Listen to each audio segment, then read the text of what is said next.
The wind in Cimarron Crossing never truly stopped. It was a constant, weary sigh that moved the red dust from one side of the street to the other and back again. It carried the sharp scent of sagebrush, the bitter smell of coal smoke from the blacksmith's forge, and the faint, unsettling odor of alkali from the dry creek bed. This was the Arizona Territory in the year 1876, a place balanced on a knife edge between what it was and what it was about to become. The stagecoach line cut straight through the center of town, a lifeline of horses and leather bringing mail, whiskey, and weary travelers. To the north, the angular roofs of the army fort shimmered in the heat, a promise of order that rarely reached the dusty street. All around, small farms and massive cattle ranches fought a quiet, desperate war over the one thing that mattered more than Goldwater. Eliza Hart understood the landscape of desperation. She had been breathing it her entire life, just in a different form. At 23 years old, she had traded the suffocating parlors of the East for the abrasive freedom of the frontier. She had fled a marriage arranged by her uncle, a loveless cage designed to secure a business merger. Her escape had cost her everything, leaving her with only a small valise and a skill that was nearly useless here. She was a bookbinder. In Cimarron Crossing, books were rare, and most were Bibles or almanacs treated with rough indifference. But the town needed a teacher, if only temporarily. And she had the education. So she spent her days in a one-room adobe building, trying to teach arithmetic and letters to children who smelled of dust and lye soap. Her evenings were her own. She lived in a small, rented room behind the mercantile, and it was there she practiced her true craft. Tonight, she worked by the light of a single kerosene lamp, her fingers deft and sure as she stitched new signatures into a damaged copy of Shakespeare. The smell of glue, aging paper, and leather was her only comfort. She was quiet, she was polite, and she kept her eyes down. She knew that safety, for a woman alone, lay in being invisible. But she was not invisible to herself. Tucked beneath her thin mattress was her own journal. Bound in dark green leather, she had treated herself. It was not a diary of her days. It was a catalog of her freedom. In it, she wrote down the things she saw: the precise color of the cliffs at sunset, the way a hawk hunted, the names of wildflowers she found near the dry wash. It was her memory, her proof that she existed outside the expectations of others. Her goal was simple. She wanted honest work, she wanted to be left alone, and she wanted to be safe, here in this land of dry air and endless sky. She almost felt she could achieve it. 10 miles north, where the high desert plateau broke into canyons of red rock, Atsa Yazi watched the moon rise. He was a man made of the land he stood on, his movements as quiet as the shadow of a cloud. He was 30 years of age, perhaps a few more. He did not count the years in the same way the Bilagana, the white people, did. He had spent 5 years as a scout for the army, a life that had ended when he realized he was helping them map the very lands they meant to steal. He had returned to his family, to the din, to protect the small, sacred stream that fed their corn and their sheep. This was his purpose now. His goals were the earth beneath his feet, the land, the water, his family. He would avoid violence if he could. He had seen enough of it in his scout days to last many lifetimes, but he would not let his people be thirsty. Atsa touched the stones at his throat. The necklace of smooth, blue turquoise had belonged to his grandfather. It was cool against his skin, a connection to his ancestors, a physical reminder of his oath. He had seen the new markers near the head of the stream, wooden stakes driven into the ground by the railroad surveyors, drawing lines on a map that ignored the lines of life that had always been there. He looked south, toward the faint, dirty glow of Cimarron Crossing. The town was a sore on the land, full of greed. He had seen the cattle herds growing, vast armies of longhorns that trampled the sparse grass and fouled the waterholes. He knew who was driving it. Silas Crowell. The name tasted like ash. Crowell ran the biggest cattle outfit in the territory, the Crooked Sea Ranch. He also owned the saloon in town, a place that sold rot-gut liquor and fueled the worst impulses of the soldiers, the cowboys, and any man with a coin. Crowell was a big man with a voice that scraped the air.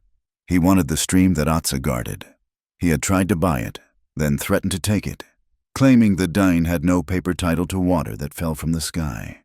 Atsa knew Crowell had hired new men, hard men with guns tied low on their hips, but his instincts, honed by years of reading the subtle signs of the desert, told him there was another, more dangerous presence. He had seen him once in town, a man who did not belong.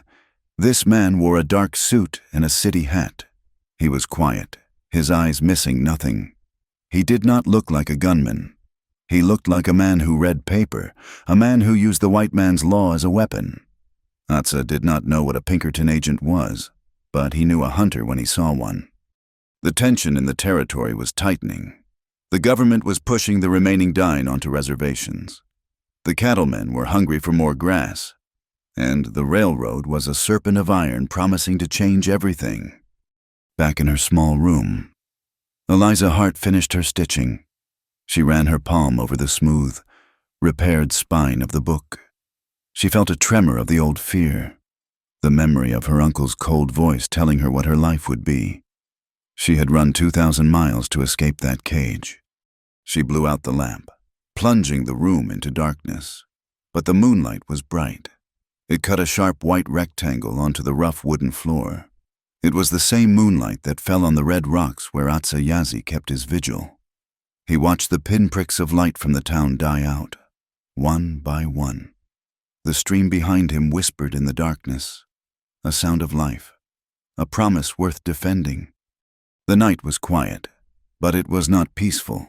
It was the deep breath taken before the storm. 2 lives, one seeking freedom through anonymity, the other seeking to protect his very existence, were now tied to the same patch of dry, beautiful, and contested land. The stream, the journal, and the turquoise stones waited.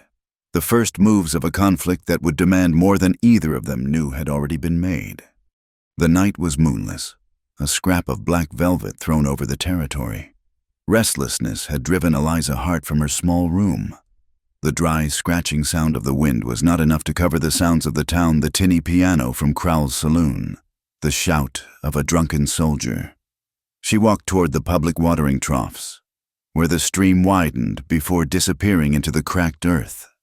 She thought the sound of water might calm her. She heard the voices before she saw the men, low rumbles of complaint and crude laughter. She froze, stepping back into the deep shadow of the stagecoach depot. 3 men. She could make out their shapes against the faint starlight on the water. They were handling heavy burlap sacks, grunting as they lifted them from a wagon. "Heave it, damn you," one voice growled. "Crowell wants this done before midnight." "It stinks," another complained. "It's supposed to stink. Now dump it." She watched in horror as they slit the sacks and emptied a pale, gritty powder into the water. It hit the surface with a series of dull thumps, dissolving slowly. The sharp, chemical smell she had dismissed earlier was suddenly strong, burning her nose even from 20 yards away. They were poisoning the stream. This was not a random act. This was a plan. A cold, sick realization washed over her. This was how Silas Crowell would get his war. He would poison his own water, sicken his own cattle, and the blame would fall on the Dana. Her first instinct was to run, to hide in her room and bolt the door. The memory of her uncle's heavy hand, the feeling of a locked parlor, rose in her throat. But something else rose with it, a cold, sharp anger. This was not a parlor game. This was water. This was life. Her hand went to the small satchel at her waist. Her fingers found her journal, the one bound in green leather, and a stub of pencil, keeping her body pressed to the adobe wall. She opened it. She could not see to write, but she did not need to. She used the pencil to make marks she could interpret later. 3 short, heavy lines for the men, a circle and a cross for the wagon. She sketched the crooked C brand she saw on the wagon's side, a shape she knew from the cattle drives. A boot scraped on gravel, much closer. "Think I heard something." Eliza snapped the book shut. "It's just the wind, you fool," the first man said. But he was moving, walking toward her shadow. She held her breath. The man stopped, squinted into the darkness. He was close enough for her to smell the stale whiskey on his breath. She took one desperate step backward. Her heel came down on a loose piece of timber, and it scraped. "There!" the man lunged. "Someone's there!" Eliza turned and ran. She did not run toward her room, toward the center of town. She ran toward the dark cluster of outbuildings at the edge of the road, the blacksmith's shed, the livery, and a small, dry barn used to store hay for the stagecoach teams. "Get her!" a voice roared behind her. "Don't let her get away!" She reached the barn and threw herself against the door. It was held by a simple wooden latch. She fumbled with it, her fingers slick with sweat, and tumbled inside. The smell of dry grass and dust filled her lungs. She scrambled into the nearest pile, burrowing deep, the sharp stalk scratching her face and arms. She pulled the hay over her head, her heart hammering so loud she was sure they could hear it. Boots pounded on the dirt floor. "She's in here, I saw her come in."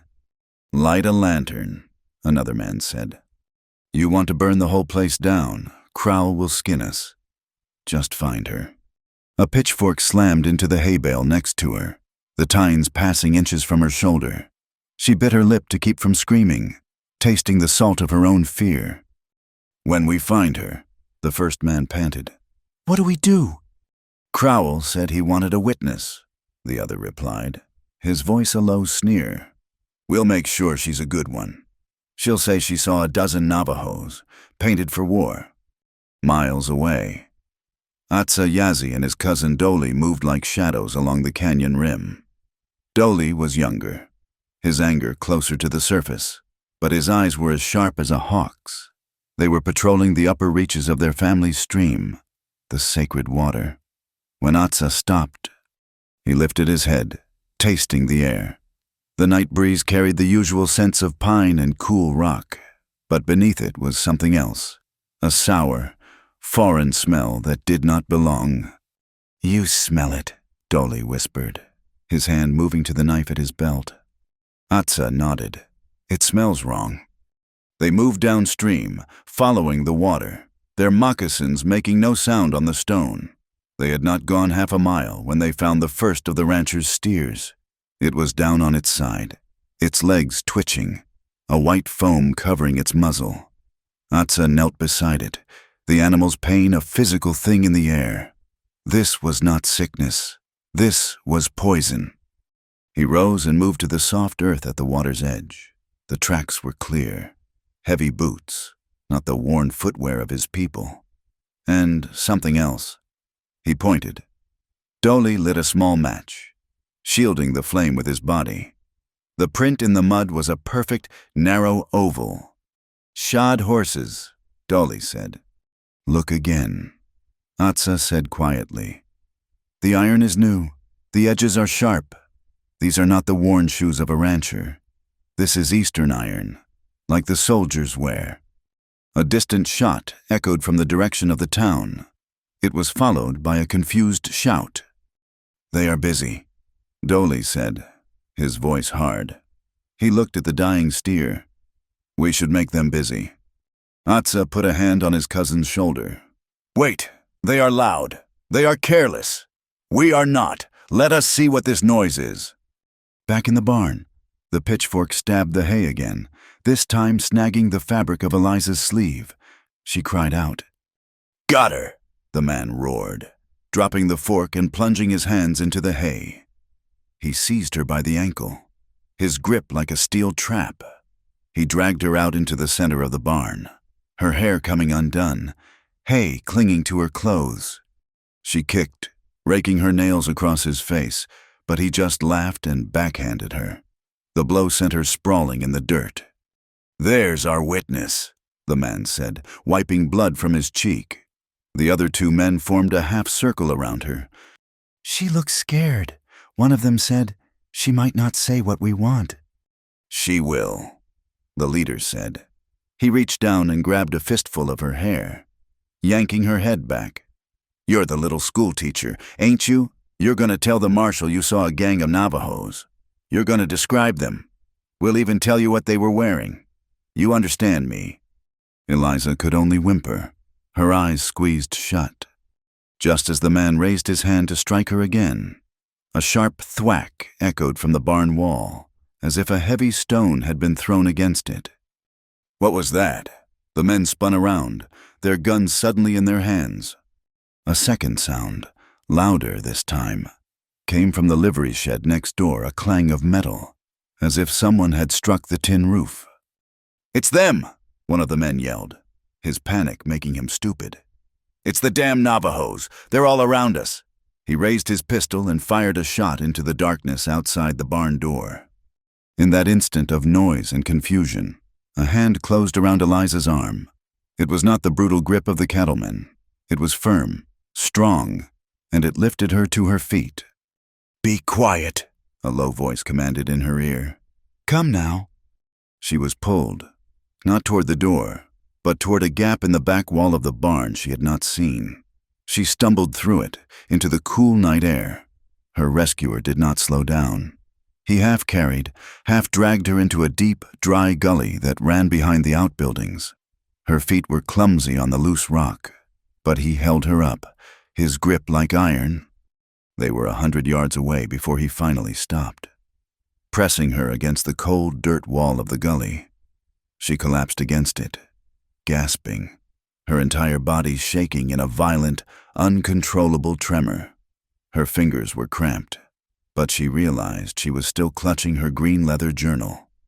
The shouting and shooting from the barn seemed very far away. Her rescuer stepped back. He gave her space. In the thin starlight, she could see his shape. He was tall, dressed in dark, simple clothes, and his hair was long, tied back. He was the man she had seen in her mind, the man from the canyons. He was Dine. He stood watching her, his face a mask of shadows. His stillness was as profound as the violence she had just escaped. Another, smaller figure appeared at the top of the gully. It was Dolly. He spoke in the Dine language, the words fast and sharp. Atsa replied in a voice that was calm and low. Dolly nodded and disappeared. Atsa turned his attention back to Eliza. He unhooked a small flask from his belt and held it out. "Whiskey," he said. "You drink." She flinched away, the smell of alcohol bringing back the image of the man in the barn. "No," she whispered, her voice cracking. "No, please, I need water, clean water." Her request seemed to change something in his face. He nodded slowly, as if she had passed a test. He put the flask away and unhooked a different container, a skin canteen. He handed it to her. She drank, the water cool and pure, washing the dust and fear from her throat. "They poisoned the stream," she said, the words spilling out. "Crowell's men, I saw them. I wrote it down." She held up the journal, a pathetic offering. He did not look at the book. His eyes stayed on her face. "You are safe," he said. His English was measured, each word spoken with care. Why did you help me?" "They are my enemies," he said simply. "You are not. Who are you?" "My name is Atsa Yazi." He said it, then spoke a longer name in his own tongue. "It means son of the war god. My family calls me Atsa." He remained several feet away, a respectful distance. He did not try to touch her, did not try to comfort her. He simply stood, a guardian in the dark. Eliza took a ragged breath. The shaking was starting to subside. She looked down, her eyes adjusting to the dark. A small, dark object lay on the ground near her feet, glinting. She bent and picked it up. It was a small knife, the wooden handle worn smooth by a hand. It must have fallen from his belt when he pulled her from the barn. She stood and held it out to him, the handle forward. You dropped this. He looked at the knife, then at her face. For a long moment, he was still. Then he took it, his fingers brushing her palm for a fleeting, electric second. He slid the knife back into its sheath. He gave a single, brief nod. "Dolly will watch from the ridge," he said. "He will see you to the edge of town. It is not safe for me to go closer." "The men," Eliza's voice was stronger now. "They were going to make me say I saw your people poisoning the water." "I know," he said. The words were flat, heavy with a history she could not understand. "They will try again. The lie is easier for them than the truth.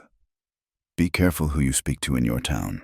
Not all friends who walk in the light are friends in the dark." He turned. Before she could say another word, he had scaled the side of the gully and was gone, vanishing into the night as if he had never been there at all. Eliza was left alone, clutching her journal, the evidence, and the new terrifying question who in Cimarron Crossing was the friend in the light. The sun rose on a day that already felt poisoned.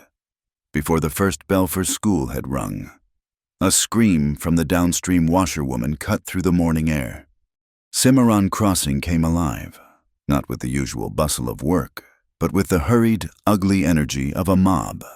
Eliza Hart felt it from her small room. She grabbed her shawl, her heart a cold knot in her stomach, and joined the small crowd gathering near the creek bed, well below the troughs. He was a young man, one of Crowell's cowboys. She had seen him in the saloon, laughing loudly, his face flushed with youth and whiskey. Now, his face was the color of gray clay. He was snagged on a pile of driftwood in the shallow, murky water, his eyes wide open to the brassy sky. "He's been murdered," a man shouted. "It's them Navajo," another voice spat. "Just like the water. This is what they do." Silas Crowell pushed through the crowd. He was a bull of a man, his face purple with a rage that seemed too practiced, too ready. He pointed a thick finger at the body, then swept it toward the northern canyons. "They poisoned my water, sickened my cattle," he roared, his voice carrying across the street. "And now this a good man, murdered in his sleep, they scalped him. Look." The cowboy had not been scalped, but no one corrected him. "They've gone too far. This ain't law. This is war we ride, and we burn them out." A low growl of agreement rose from the men. They were ready. They held rope. They held rifles. The town marshal, a man named Beaker with a drooping mustache and tired eyes, looked pale. He was trying to speak, but Crowell's voice drowned him out. "We need justice. Silas," Beaker pleaded. "We do not even know—" "We know," Crowell bellowed. "We know who did it. Are you going to let them get away with it? Are you a coward?" Into this furnace of hate, a new man stepped. He had not been there a moment before. He seemed to appear from the dust, immaculate. He wore a dark wool suit, a clean white shirt, and a city hat. He was of medium height, with a trimmed brown beard and eyes the color of a winter sky. He moved with a quiet, fluid confidence. He raised one hand, his voice cutting through Crowell's roar without ever rising to a shout. "Gentlemen, please!" The crowd quieted, curious. This man did not belong.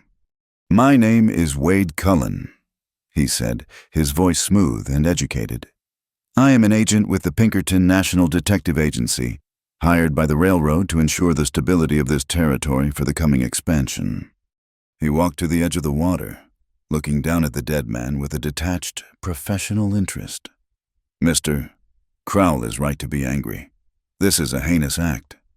Crowell looked at him, surprised, then nodded. "See, this man knows law?" "I do," Cullen agreed. Turning to the crowd, his smile was brief and thin. "And the law demands process. A mob is not justice. It is chaos, and chaos is bad for business. It is bad for the railroad." He turned to Marshal Beaker, his voice suddenly crisp with authority. "Marshal, you will deputize a posse under my supervision. We will conduct a thorough investigation, following all legal channels. We will ride to the Navajo lands, and we will question their leaders. We will bring the guilty party back for a lawful trial. He made it sound clean. He made it sound right. But Eliza, watching from the edge of the crowd, felt a terror colder than the barn floor.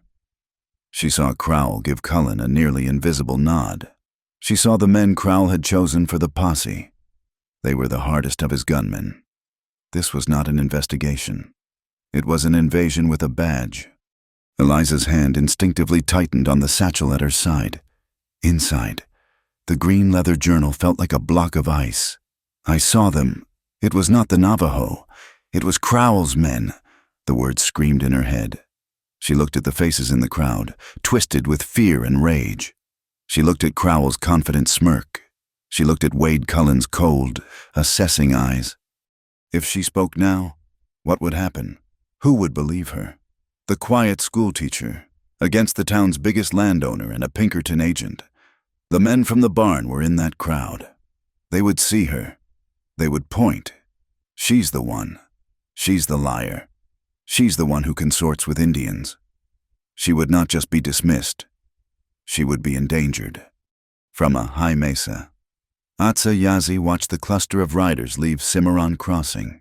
He did not need to be close to know their purpose. The sun glinted off their rifle barrels. Dolly stood beside him, his body rigid with fury. "They ride against our family," he said, his hand gripping the hilt of his knife. "They blame us for their own filth. We should meet them. We are warriors." "And what will our knives do against 30 rifles?"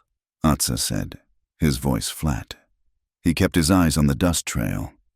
This is what he wants. He wants us to fight. He wants us to be the savages he names us. When we fight, they will bring the soldiers, and the soldiers will finish what the cattlemen started. We will lose our water. We will lose our land. "So we do nothing," Dolly demanded, turning to him. "I did not say we do nothing." Atsa turned his back on the posse and started walking toward the stream. "They are following a lie. We will follow the truth. The poison they found in their cattle was real. The men who put it there were real. They left tracks. We will find them. You, me, and 2 others. We follow the poison back to the source." He stopped and looked at the rocks near where they had found the 6 steer. "They were clumsy. They think we are ghosts, but they are the ones who do not see." He knelt, his fingers tracing the ground. He had already seen the eastern horseshoe prints. Now, he found something else, tucked behind a juniper bush. Where men would have waited in the dark was a small, black smudge on the red rock. He touched it. Soot, a V-shaped stain from a small, hot fire made with dry wood to be smokeless. The men had waited here. They had been patient. He scraped a fingernail against the black mark. He was not looking for a fight. He was looking for a chain of evidence that led from this rock back to the man in the town. Later that afternoon, Eliza was at the mercantile, trying to buy flour and coffee. The air in the store was thick with whispers. Mrs. Gable, the proprietor's wife, measured out the flour with short, jerky movements, refusing to meet her eyes. The bell above the door jingled. Wade Cullen entered, bringing the smell of dust and cold authority with him. He removed his hat, revealing perfectly combed hair. "Miss Hart," he said, his voice a polite murmur. The store went silent. "Mr. Cullen," she replied, her voice barely audible. "A terrible business this morning," he said. He moved closer, forcing her to look at him. His eyes were polite, but they were searching her face. "This is a rough place for a woman of education." "I manage. Thank you."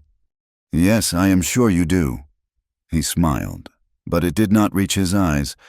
"I am simply concerned. In times of unrest, things can become difficult for those who are seen as unaligned." "I am not sure what you mean." "The town is on edge," he said, his voice dropping. "There are rumors. You are new here. You do not have family to speak for you. I would consider it a personal favor if you would allow me to ensure your safety. If you see or hear anything at all, regarding this trouble, you should come to me. Directly. Do you understand? He was not offering protection. He was delivering a warning. He was watching her. He knew she was a loose thread. She paid Mrs. Gable, her hands trembling. I must get back to the schoolhouse, she said, her head down. Of course. He tipped his hat. Good day, Miss Hart. As she walked out, she heard Mrs. Gable whisper to another customer, "He's right to be concerned. My husband saw her himself, walking out by the dry wash late last night, all alone. Now, what's a decent woman doing out there in the dark?" The other woman clicked her tongue. And with that Pinkerton talking to her, and the Navajos on the warpath, a woman alone gets funny ideas. The rumor had been planted. It was a noxious weed, and it was already taking root. She was the woman who walked alone at night. She was the one the Pinkerton had to warn. She was the one who was unaligned. Eliza reached her room and locked the door. She sat on her narrow bed, the sack of flour heavy on her lap. The fear was a living thing, coiling in her belly. She was trapped. Cullen was watching her. The town was turning against her. The men from the barn, the real poisoners, were now part of a lawful posse, and they knew her face. To speak now would be suicide. She needed more than her frantic scribbles in a journal. She needed proof. She needed something solid, something they could not deny. She thought of the man in the dark, Atsa Yazi. He had not offered her comfort. He had offered her water. He had not told her what to do. He had told her to be careful. He was not looking for a fight. He was looking for the truth. She would have to do the same. She hid the green journal back under her mattress, beneath her few spare clothes. It was a terrible risk. Every day she stayed silent. The lie grew stronger, but it was the only choice she had. She would keep her eyes open. She would wait, and she would endure the cold looks and the whispers, just as she had endured the silent, suffocating judgment in her uncle's house. She had run from one cage only to find herself in another, this one made of dust, lies, and the watchful eyes of a man in a dark suit. Atsa Yazi moved not like a man, but like a part of the landscape. He read the trail of the poisoners with his entire body. He tasted the sourness still in the air. He saw the broken stems of rabbit brush the clumsy men had trampled, and he felt the wrongness of the land they had passed over. Dolly was with him. His anger now cooled into a focused, sharp instrument. They had followed the trail for 2 miles, back upstream from where the dead steer lay, into a narrow box canyon that was not on any of Crowell's maps. It was a place of shadows and dry, stacked rock. "Here," Atsa said, pointing. It was not the tracks of the men, but the tracks of the wagon. The heavy wheels had cut deep into the sand, and the men had tried to brush them away with branches. But they were careless. The attempt itself was a signature. Tucked behind a massive fall of sandstone was the evidence. A half-dozen heavy burlap sacks, identical to the ones Eliza had described seeing in town. They were torn open, a fine white powder caking the ground around them. It was the same alkali dust, but concentrated, its chemical smell sharp enough to make the eyes water. Nearby, a large wooden barrel was kicked onto its side, its lid broken. Atsa knelt by the barrel, sniffing the air, then tracing the tracks around it. His fingers stopped on a boot print pressed deep into the dust. It was the same print he had seen by the water, the one with the new, sharp iron, the one that did not belong. "Eastern iron," Dolly said, his voice a low growl. "Like the Pinkerton." "He did not come here alone," Atsa said. He pointed to the other tracks. "These are Crowell's men, but the Pinkerton was here. He showed them." He ran his hand along the ground, feeling the story. The Pinkerton gave the orders, and the cowboys did the work. For Eliza, the days after the murder were a form of slow suffocation. The whispers followed her from the schoolhouse to the mercantile. Mrs. Gable now counted her change 3 times. Her lips pursed in disapproval. Wade Cullen was a constant, silent presence. He did not approach her again, but she would see him, standing across the street, watching the schoolhouse, his gaze detached and cold. He was a spider, and she was the fly he was patiently observing. The fear she had brought with her from the East, the fear of being controlled, of being trapped in a life chosen for her, returned with a vengeance. Her uncle's drawing room and Cullen's dusty street were just 2 different kinds of prisons. On the 3rd day, she made a decision. Silence was a risk, but speaking was a different kind of risk. Atsa Yazi had warned her to be careful who she spoke to. He was right. There was only one person she could speak to, the man who had saved her. She skipped her sparse supper as dusk began to bleed purple and orange across the sky. She slipped out of her room, not toward the town, but toward the dry wash, the gully that led to the open land. She walked for an hour, her city shoes scraping on the rock. She had no plan, no way to find him. She just knew she had to try. She was so focused on her fear that she did not hear Dolly until he was right beside her. She gasped, her hand flying to her chest. He had appeared from the solid rock. It seemed... "You are loud," he said. He was not angry, just stating a fact. A child could hear you. I am looking for Atsa Yazi," she stammered, feeling foolish. "I have to talk to him." Dolly studied her for a long moment, his black eyes unreadable. "He is not here." "Please," she said, the desperation breaking through. "They are lying. The man in the suit, Cullen, he is watching me. He knows. I think he knows I was there." Dolly's expression did not change, but he turned his head, as if listening to something far away. "This is not your place," he said. "It is," she insisted, a strength she did not know she possessed rising in her. "He poisoned the water I drink, too. I will not be a witness for his lie. I need to tell Atsa what I know."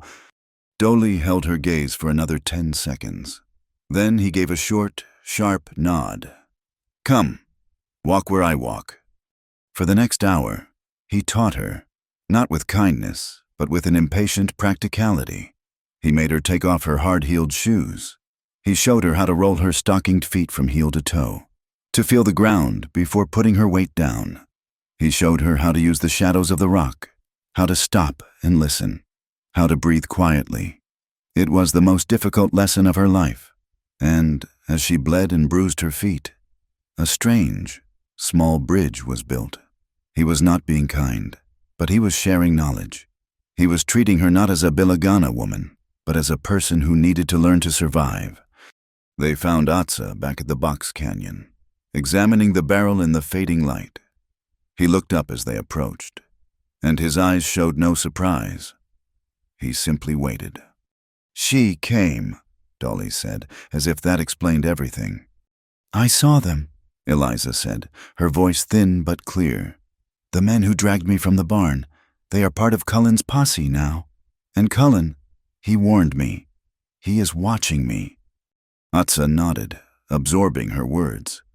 "He was here," he said, gesturing to the boot prints. "He brought the poison. His men used it." The sky, which had been a clear, darkening blue, was beginning to turn a sickly yellow.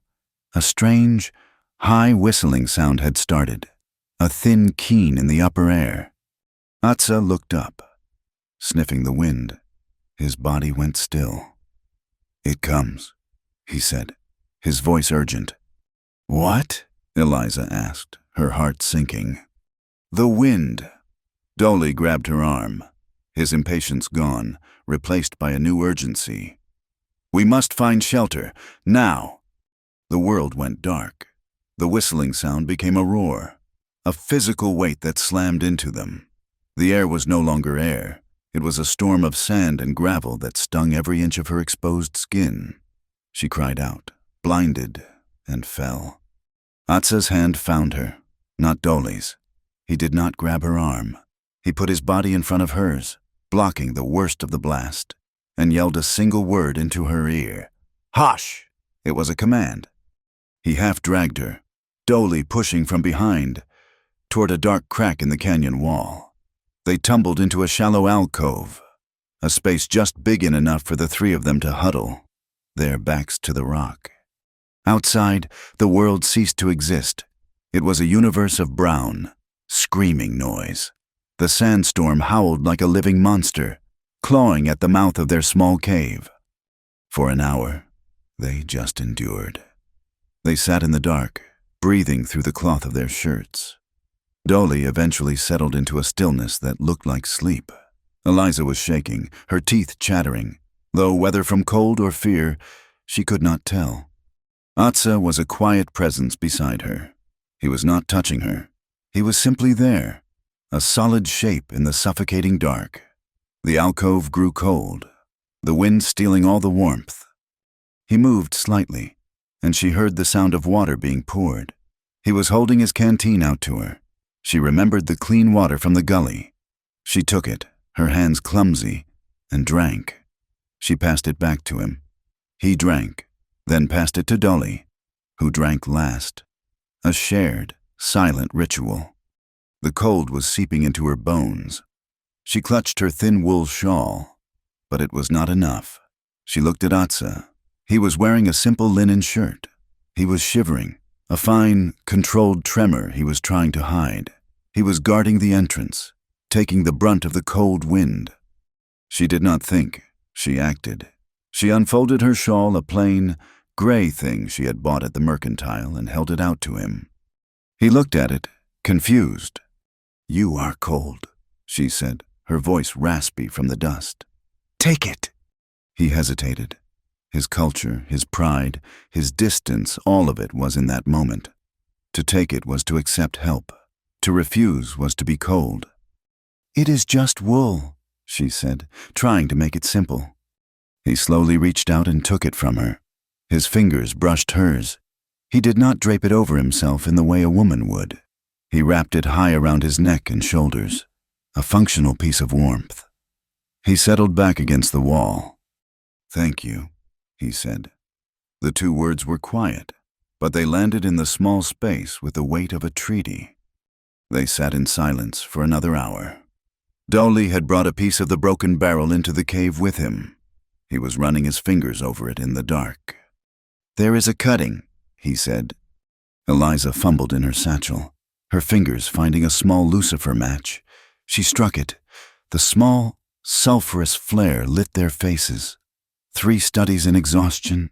She held the flame near the wood. Carved deep into the oak, hidden by grime, were 2 letters, a C, a small ampersand, and another C. "C and C," Eliza whispered, the match burning her fingers. She dropped it. "Crowell," Atsa said in the dark. "And Cullen," she finished. "The proof." The storm passed as suddenly as it had arrived. The wind dropped, and the silence was as stunning as the noise had been. They crawled out of the alcove into a world scoured clean, bathed in the strange, clear light that follows a storm. And they were not alone. Half a mile away, on the opposite rim of the canyon, a lone rider sat on a horse. He was perfectly still, a black silhouette against the bruised sky. Wade Cullen. He did not wave. He did not lift a rifle. He was too far away to be a physical threat. He was a message. "I see you. I see what you are doing. I know who you are with." Eliza's heart hammered. The fear was back, sharp and acidic. He was framing her. He was building his case. The schoolteacher, inciting the natives. Cullen sat there for a full minute, then slowly turned his horse and rode away. The sight of him, so calm, so confident in his power, did something to Eliza. The fear did not vanish, but it burned. It turned from a cold, paralyzing thing into a hot, sharp anger. This was her uncle's drawing room all over again. The polite voice, the unassailable authority, the assumption that her life was a pawn to be moved. She had run 2,000 miles from that. She would not run again. "He will use this," she said, her voice hard. "He will tell the town I was with you." "He will." Atsa agreed. He was watching the space where Cullen had been. I do not care, she said, surprising herself. We have to go back. They walked back to town in silence, her stockinged feet now numb. They reached the edge of the street as the lights in the saloon were being lit. Atsa stopped. I need food for my family, he said. The storm has scattered the sheep. He walked, not to the mercantile, but to the small eatery attached to the saloon. Eliza, without thinking, followed him. The room went silent when he entered. It smelled of stale beer and fried meat. The innkeeper, a heavy man with a stained apron, put both hands on the bar. What do you want? He snarled. Cornmeal, bacon, coffee, Atsa said, his voice level. He placed 3 small silver coins on the wood. The innkeeper looked at the coins, then at Atsa's face. He swept the coins onto the floor. We do not serve your kind in here. Get out. Eliza, who had been standing by the door, felt every eye in the room turn to her. They were watching. Mrs. Gable was there, and 2 of Crowell's men. This was the moment. The rumor was about to become fact. She walked past Atsa. She reached into her satchel and pulled out her own coins. She placed them on the bar, in the exact spot where Atsa's had been. The innkeeper looked at her, his expression confused. Miss Hart, I am afraid I am very hungry. Mr. Henderson, she said, her voice clear and steady. I would like cornmeal, bacon, and coffee. The innkeeper's eyes narrowed. For you, Miss. Eliza looked at Atsa, who was watching her, his face impossible to read. Then she looked back at the innkeeper. No, she said. For him? But if you will not serve his kind. She met the man's gaze. Oh, then you will not be serving me either. Good night. She turned, her back straight, and walked out of the silent room. She did not know if he would follow. She did not care. She had made her choice. She was halfway across the street when his long, quiet strides caught up to her. He moved to walk beside her. She could feel the warmth from his body. He did not speak, but as they passed the last pool of light from the saloon, she saw that her plain, gray shawl was still wrapped around his shoulders. The walk away from the eatery was the loudest silence Eliza had ever known. Every window she passed seemed to hold a pair of judging eyes. She had crossed a line. It was no longer a rumor. It was a public spectacle. The quiet, invisible schoolteacher had, in full view of the town's most powerful citizens, aligned herself with a Navajo man against a white business owner. She did not see Atsa Yazzie to the edge of town. He stopped at the boundary where the last dusty street met the open darkness. Go to your room, he said. It was not a request. Lock your door. And you, she asked, her voice small. I have food to find. My family is hungry. He still wore her gray shawl. He turned and, in a single, fluid motion, was gone, blending into the shadows. The next morning, the consequences were immediate. Wade Cullen had new purpose. He used her act of defiance as a lever. By noon, he had formed the Cimarron Volunteer Guard, a fancy name for Silas Crowell's gunmen, now all wearing shiny new badges.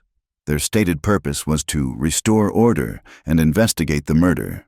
Their first act was to ride to the small collection of Hogans on the town's fringe, where a few Dine families lived, trading silver and wool. Cullen did not lead them. He observed, his hands clasped behind his back, a model of legal process. The guard did the work. They tore through the homes, overturning looms, scattering bags of corn, claiming to search for the murdered man's belongings. They found nothing, but that was not the point. The point was the terror. The message was clear: there were 2 sides, and to stand with one was to be an enemy of the other. Eliza's own reckoning came at 3 o'clock. A man from the town board, the father of 2 of her students, came to the schoolhouse. He would not meet her eyes. Miss Hart, he said, twisting his hat. The board feels, given the unrest, that your presence is no longer a stabilizing influence. Mrs. Gable's sister is prepared to take over your duties. Effective immediately. She was fired. She stood there, chalk dust on her sleeve, and felt the familiar, cold drop of a cage door closing. She had no job. She had no family. She had no allies, save for a man who lived in the canyons. Atsa returned to his family's small camp, a winter lean rabbit tied to his belt. The air was thick with smoke and fear. His uncle, a man with a face like carved cedar, was sitting by a small fire. Dolly was there, his anger a hot spark in the cold air. "They are riding," Dolly said, not as a greeting. "They tore apart Hostein's Hogan. They threw his wife's weaving in the dirt." "They are afraid," Atsa said, handing the rabbit to his grandmother. "They should be afraid of us," Dolly shot back. "We should fight. We should show them our strength." "And what happens after?" Atsa's uncle spoke, his voice quiet but heavy. "They come with their blue-coated soldiers. They come with their pieces of paper. We have fought them before, and we have lost. Do not mistake a snake's thrashing for strength. They are thrashing because they are clumsy." "Atsa is right," his grandmother said.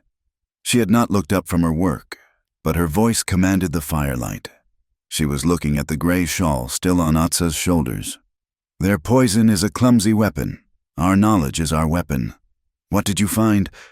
Atsa told them. He spoke of the barrel, the boot prints, and the 2 letters, C and C. He spoke of the woman, the Bilagana who had been brave enough to write it down and brave enough to be cast out. The debate went on for hours. Dolly argued for ambush, for a raid to reclaim their water and their honor. The uncle argued for patience, for letting the white men destroy each other. Atsa argued for a third path. "We will use their own game against them," he said. "We have proof." Eliza spent her last few coins. She did not buy a stagecoach ticket. There was nowhere to run. She bought a heavy bag of cornmeal and a small side of bacon. She bundled her few belongings, her books, and her green leather journal. Just before dusk, she walked out of Cimarron Crossing, leaving the key to her empty room on the mercantile counter. She found them by their fire. She walked into the circle of light, her stockinged feet, now calloused and tough, making almost no sound. Dolly looked up, his hand on his knife, then relaxed when he saw it was her. She walked to Atsa's grandmother and held out the heavy bag of cornmeal. "I have no more money," Eliza said, her voice clear in the quiet. "I have no job, but I am a hard worker. I can mend clothes. I can teach reading. I can grind corn. I am asking for shelter." The old woman looked up at her. Her eyes were black and bright. Seeing everything Eliza had tried to hide, she saw the fear, the desperation, and the steel beneath it.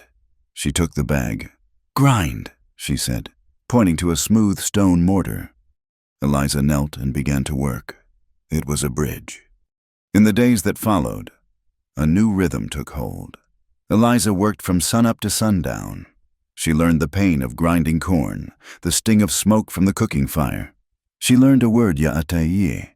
It meant, "it is good," and it was a greeting, a blessing, a way to move through the world. Atsa's grandmother taught her to make blue cornbread, a dense, sweet bread that was a staple of their lives. At night, the council fire was lit. The men would talk, their voices low, the hand drum a steady, pulsing beat in the darkness. It was the rhythm of the land itself, the beat of a heart. Eliza would sit apart, mending a shirt, her hands busy. She would watch Atsa. He was not the silent, dangerous man she had met in the dark. Here, he was a son, a nephew, a leader. He spoke with logic, his voice calm, persuading Dolly away from violence, urging his uncle toward action. He would sometimes look at her, his gaze meeting hers across the flickering flames. There was no lust in it, no easy comfort. It was something deeper. It was acknowledgement. He saw her, the real her, stripped of her Eastern clothes and her schoolteacher title. and she saw him, a man bound by honor and by love for his people. The fear that had defined her life was shrinking. In its place, a fragile trust was growing. It was a trust stronger than any she had ever known. On the fourth day, Dolly returned from a long scout. He was moving fast, an electric excitement in his eyes. He was carrying a stained leather saddlebag. "I followed the Pinkerton," Dolly said, his voice low and urgent. He had trailed Cullen on a ride to a secret meeting. He met Crowell at the old line shack. He dropped the saddlebag by the fire.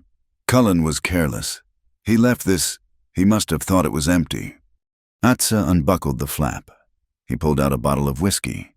And something else, a rolled paper, tied with a ribbon. He unrolled it. It was a map. It was not a railroad map. It was a hand-drawn, brutally detailed map of the entire canyon system. And there, in red ink, was their sacred stream, with a new line drawn from it, marked Proposed Diversion Canal. It led directly to a parcel of land marked CC Property.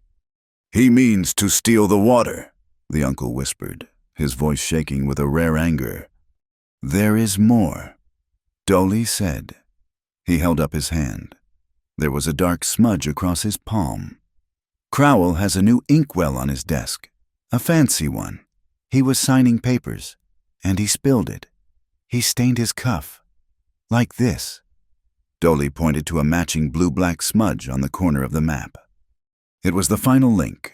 Crowell's greed, Cullen's planning, all tied together in ink and paper. They are monsters," Eliza whispered, looking at the map. She knew this land now. She had walked it. This red line was a knife, cutting the throat of the people who had saved her. And then she remembered. "The auction?" she said, looking up, her eyes wide. "The day I was fired, there was a notice on the marshal's door. Crowell is holding a land auction. In 2 days. Atsa looked at her.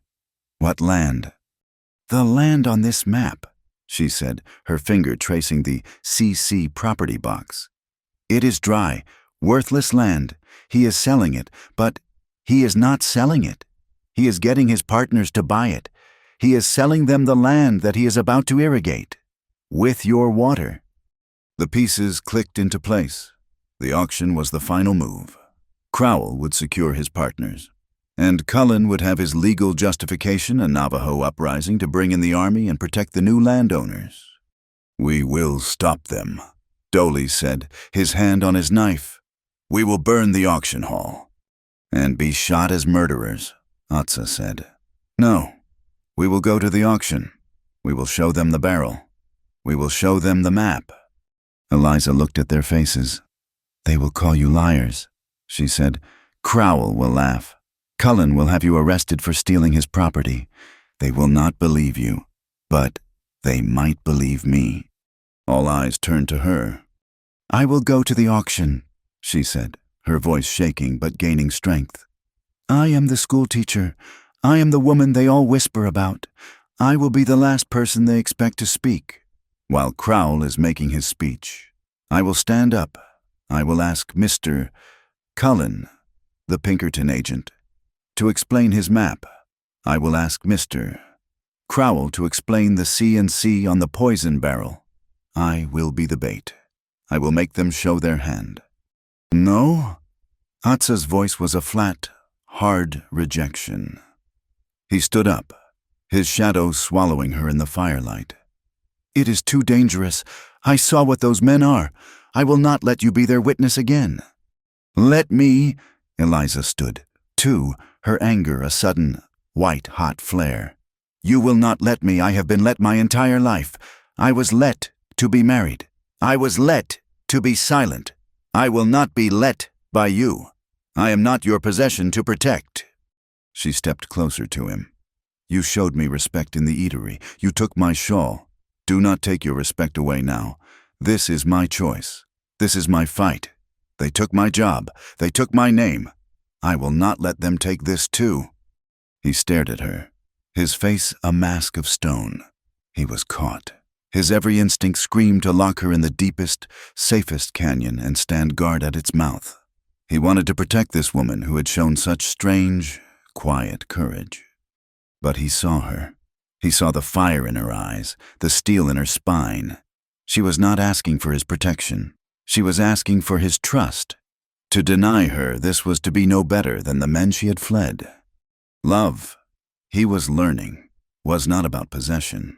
It was not about hiding things to keep them safe. It was about seeing the strength in another person and giving them the space to use it. He gave a long, slow sigh. The fight went out of him, replaced by a cold, calculating calm. "You will not go alone," he said. "Dolly, find the men. Tell them the plan has changed." He turned back to Eliza.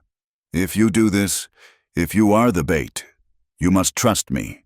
When I give the signal, you must do exactly as I say. Do you agree?" "I agree," she said, her heart hammering. He nodded once. He respected her choice, but he would make a plan to catch the snakes, and a plan to save the bait.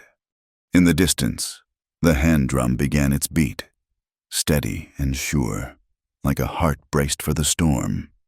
The auction was held in the new livery, a half-finished skeleton of raw pine that smelled of sawdust and manure. The air was thick with heat and suspended dust, the light cutting in golden, hazy bars from the high, open windows. It was the largest enclosed space in Cimarron Crossing, and it was full. Ranchers, merchants, soldiers from the fort, and a dozen hard-faced men Eliza did not recognize, all crowded onto benches. Silas Crowell stood on a raised platform at the front, his suspenders straining. He was in his element, a showman selling a dream. "Gentlemen, you are not just buying land today," he boomed, his voice echoing in the rafters. "You are buying the future. You are buying the new Arizona." At the main entrance, Wade Cullen stood, his arms lightly folded. He was not a participant. He was security. His dark suit was immaculate, his beard trimmed. He scanned the crowd, but his eyes returned, again and again, to the open door, as if he were expecting someone. Eliza slipped in from the side, through a gap meant for horses. She kept her head down, her hair pinned in a simple, severe bun. She was no longer the schoolteacher. She was not the refugee. She was the fuse. She found a spot near a support pillar, her back to the wood, and she waited. "Parcel 1, Crowell shouted. 500 acres of prime grazing land, just north of the wash. Who will start the bidding at $100? A man in a clean shirt near the front, a man Eliza recognized from the saloon, raised his hand. 100. 150, another shouted. It was theater. The land was dry alkali flats, worthless for grazing. Crowell was establishing a fake, inflated value, his partners bidding against each other to launder the deal, to make it look legitimate. Eliza watched Wade Cullen. He was perfectly still, a picture of legal oversight. "Parcel 2, Crowell was sweating, his face red with enthusiasm. "The jewel of the territory, 1,000 acres, the one we have all been waiting for. This one, gentlemen, this one has potential." This was it, the land from the map. $500, the first man shouted. 600. Sold. Crowell banged a small hammer. To Mr. Ames, for $600, a wise investment. "Sir," as the ripple of polite applause died. Eliza pushed herself off the pillar. Her voice, when it came, was not loud, but it was so clear, so unexpected, that it cut through the heavy air like a shard of glass. "Sss, Mr. Crowell." The hall went dead quiet. Every man turned to look at her. Crowell squinted, his smile freezing. "Miss Hart, this is a private auction. Business for men." "I have a question about the potential of that land," she said, stepping into the aisle. Her hands were clasped at her waist, her knuckles white. "Does its potential come from the new irrigation canal you plan to dig?" Crowell's face went from red to a deep, dangerous purple. "You are out of your mind, woman. There is no canal." "Perhaps you should ask your partner," Eliza said, her voice gaining strength.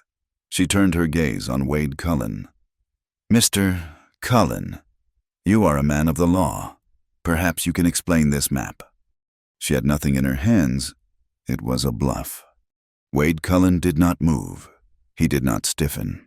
His expression softened into one of pity, a look that made Eliza's skin crawl.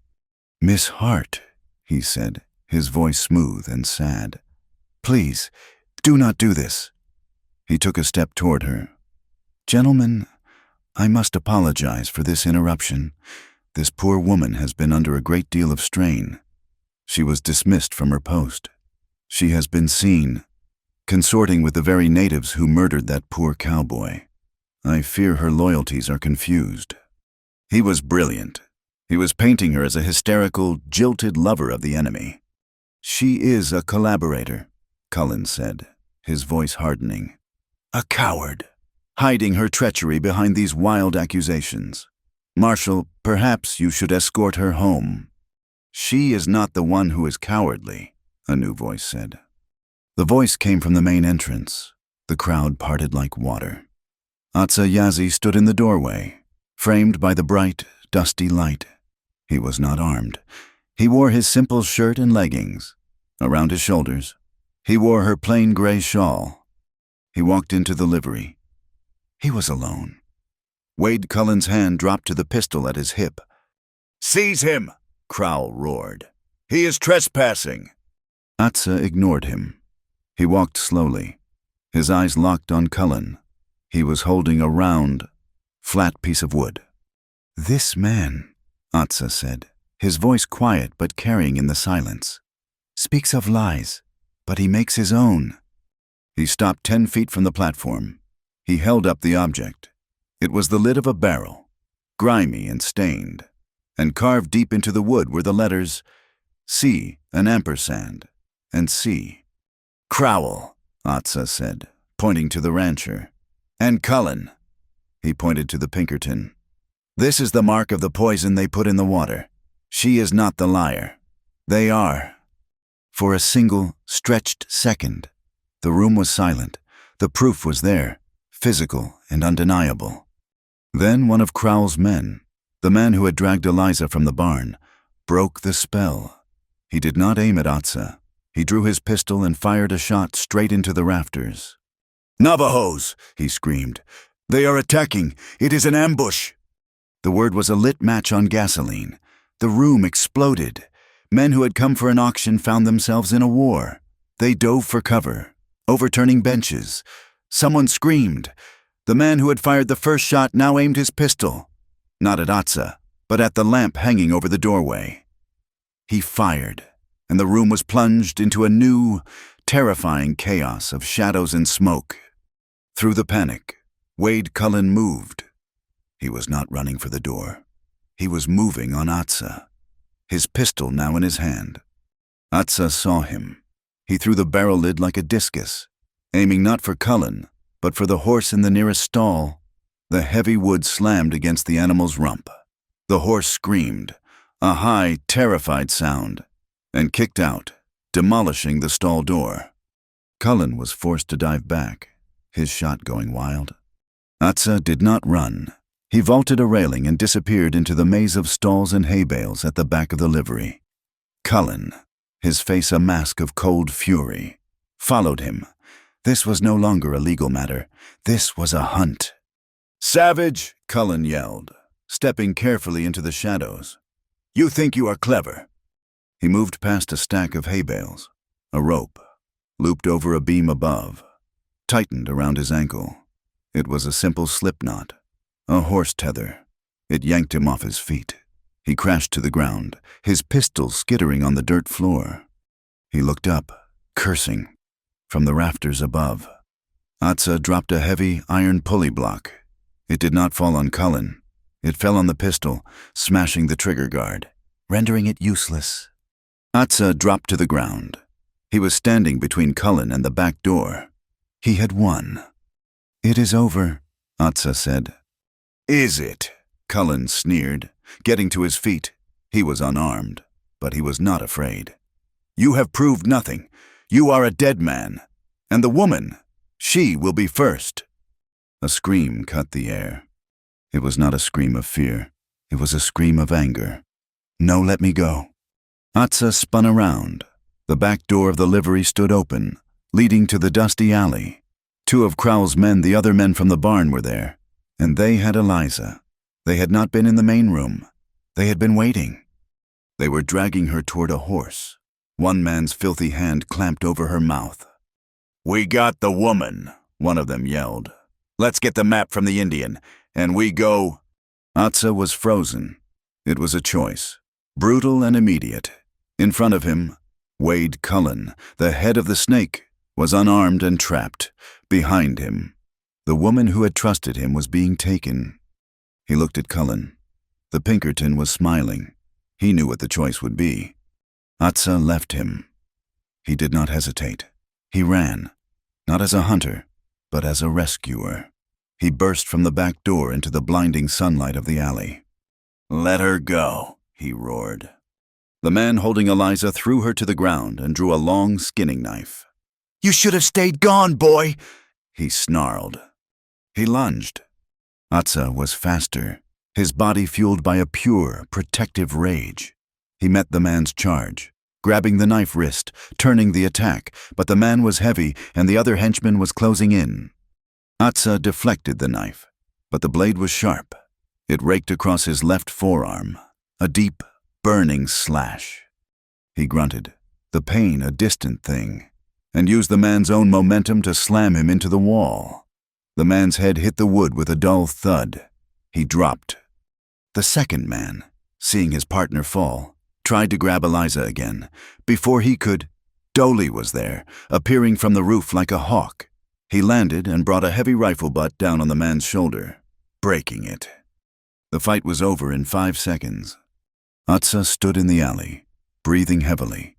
He looked down at his arm. It was a bad wound. The blood was not dripping, it was pulsing. A dark, steady stream that ran over his hand and onto the red dust. Atsa! Eliza scrambled to her feet. She saw the blood. She saw his face, pale under his bronze skin. She ran to him, her hands hovering, not knowing where to touch. You are hurt, she whispered, her voice shaking. He was bleeding. He was bleeding for her. She had no bandages, no water. She had only one thing. She reached up, her hands fumbling, and unwrapped the gray wool shawl from his shoulders. It was her last tie to her old life, the one she had given him in the storm. Here, she said, her voice a command. Press this hard, against the cut. He looked at her, his eyes dark with pain. He took the wadded cloth and pressed it to his forearm. The gray wool turned dark, instantly, soaking up the bright, hot blood. They stood in the alley, the sounds of the riot in the livery fading behind them. In the chaos, Crowell was gone. Cullen had vanished. But they were here. He was holding her shawl, now stained black-red with his blood. It was no longer her shawl. It was not his wound. It was theirs. An oath sealed in wool and blood, unspoken but unbreakable. Dolly and Atsa's uncle had taken her from the town. They had moved with a speed and silence that left her breathless, half carrying her through the network of gullies and dry washes as the town of Cimarron Crossing dissolved into chaos behind them. They did not stop until they reached the small, sheltered camp by the sacred stream. Atsa's grandmother was waiting. She took one look at her grandson, at the blood-soaked shawl, and her lips thinned. She pointed to a small, isolated hogan set near the water's edge, a lodge kept for healing and for silence. The next few hours were a blur of smells and sounds. The sharp, clean scent of yucca root as the old woman scrubbed his wound, Atsa's hiss of indrawn breath, the only sound of pain he allowed, the low, rhythmic sound of a chant, a prayer for cleansing. Eliza was pushed gently outside, and she sat on the cool earth, her back to the hogan, listening to the stream. She was not there. Her body was by the water. But her mind was in the alley.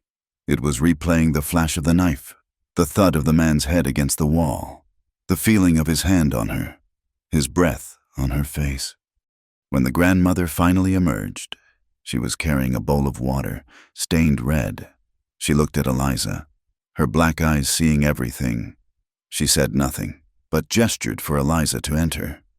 He was sitting on a pile of sheepskins, his back against the curved wooden wall. His forearm was tightly bound in clean linen. The small fire in the center of the lodge cast a warm, smoky light. He was pale, but his eyes were clear. He was watching her. Eliza entered and sat on the other side of the fire, as far as she could get while still being inside. She pulled her knees to her chest, and she began to shake. It was not the cold. The night was mild, the hogan warm. It was a tremor that started deep in her bones, a violent, rattling shock that had been held at bay by fear and adrenaline. Now, in this place of safety, with the danger past, her body was finally acknowledging the terror. She could not control it. Her teeth chattered, and her shoulders hitched with each ragged breath. Atza watched her, his expression a mask of concern. He said nothing for a long time. Eliza, he said. His voice was quiet, but it made her jump. I am fine, she stammered, her voice thin. She winced as a sharp pain lanced through her right shoulder. Where the man had grabbed her, his eyes sharpened. He saw the movement, the flicker of pain. He slowly, carefully, got to his feet and crossed the small space, kneeling in front of her. He did not touch her. He hurt you, he said. It was not a question. No, he grabbed me. She tried to pull the collar of her dress aside to look, but her hands were shaking too badly to work the buttons. She felt a flash of frustration, of helplessness, that made her want to weep. He saw her fumbling. He lifted one hand, his good one, and his fingers were inches from her dress. It was a slow, telegraphed motion. A question. He was asking permission to check the wound. She flinched. The motion was involuntary. A violent recoil. It was not him she saw, but her uncle's heavy hand. She saw Thaddeus Rourke, his cold eyes examining her as if she were a horse he was about to purchase. She smelled the stale tobacco and whiskey. Don't look, she whispered, the words a raw plea, torn from a part of her she thought she had buried. Please, don't look at me. His hand stopped, frozen in the air. He saw her face, the shut eyes, the terror that had nothing to do with him or the alley. He understood. He pulled his hand back as if he had touched the fire. He did not get angry. He did not argue. He simply turned his face away, giving her his profile, a mark of profound respect. He reached back to the sheepskins and picked up a thick, woven blanket. He held it out to her, his head still averted. He spoke, his voice a low rumble. In the dying language, the words were soft, like running water. He then translated, his voice rough. You are safe. I will not look. I will not touch you. You are safe. She took the blanket. His respect, the simple act of his turning away, was more intimate than 1,000 touches. It was the first time in her life a man had chosen her dignity over his own impulse. She wrapped the heavy wool around her shoulders, but the shaking would not stop. The shock was too deep. She was so cold, a deep, internal winter. The only warmth in the room was the small fire and the man kneeling beside her. She made the choice. She shifted on the dirt floor, a small, sliding movement that brought her knee within an inch of his. He turned his head, his dark eyes questioning. You are cold, he stated. She could only nod, her jaw clenched to stop the chattering of her teeth. He opened his good arm, the one that was not bound. It was an invitation, a question. He did not move toward her. He offered her shelter. I can give warmth, he said. She hesitated. It was the last barrier. Is this good? He asked, his voice low, sensing her war. Is this what you want? She looked at his open arm, at the solid strength of his chest, and she made a small, broken sound, a sound of surrender. She leaned into him, a movement of 1 inch, then another. "Is this still good?" he asked again, his voice even quieter, as her shoulder touched his chest. "Yes," she breathed, the word a puff of steam in the cool air. "This is good," he asked, the third time. His good arm came around her, pulling the blanket tight around them both, his cheek resting near her hair. "Yes," she whispered, and this time there was no fear. She let go, her head finding the hollow of his shoulder, her hands clutching the front of his shirt. He simply held her. He did not pull her closer. He did not crush her. He was a rock, a wall, a solid, living shield against the cold. But her body would not obey. The tremors continued, her entire frame rattling against him. He shifted, his good hand finding her arm, the one outside the blanket. He began to stroke it. It was a slow, steady rhythm, from her shoulder down to her elbow, and back again. It was not a caress. It was not the touch of a man driven by desire. It was the touch of a man calming a terrified, high-strung creature. A touch that said, "I am here.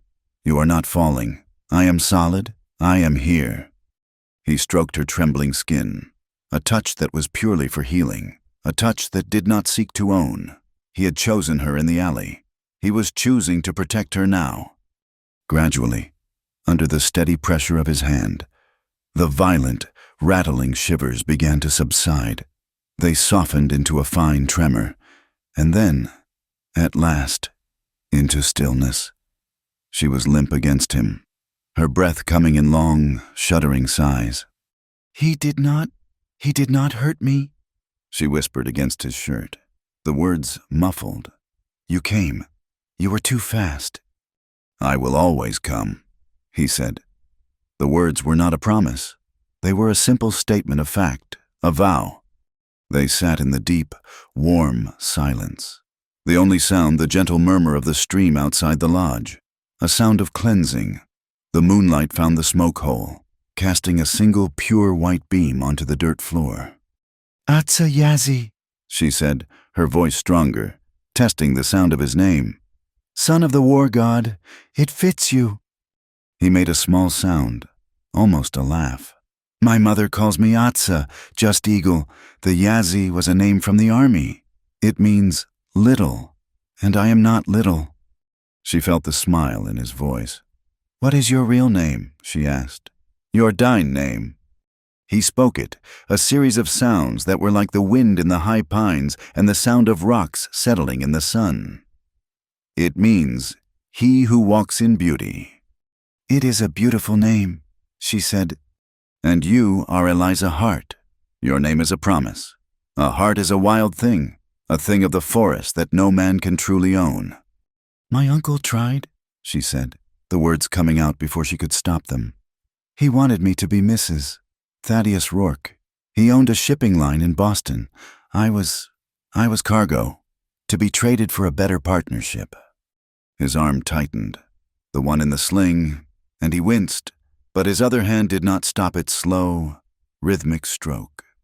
"Your name is your own," he said. "He could not take it. You ran." "I ran," she agreed, from a locked parlor. "I ran too," he said, his voice dropping. "I was a scout for the army. I showed them the trails. I showed them where to find water. I helped them map my own land. I wore their blue coat. I was a pet who thought he was a wolf." She lifted her head, just enough to look at him. "Why did you stop?" "I led a patrol to a place I thought was empty. It was not. It was a summer camp. My cousin's family, they did not hurt them. They just looked at them, the way a white man looks at a new horse. And I saw my cousin's face. The shame. I saw my own shame. I took my horse that night, and I never went back." She laid her head back down, her heart aching for him. She had run from a cage of silk and walls. He had run from a cage of honor and betrayal.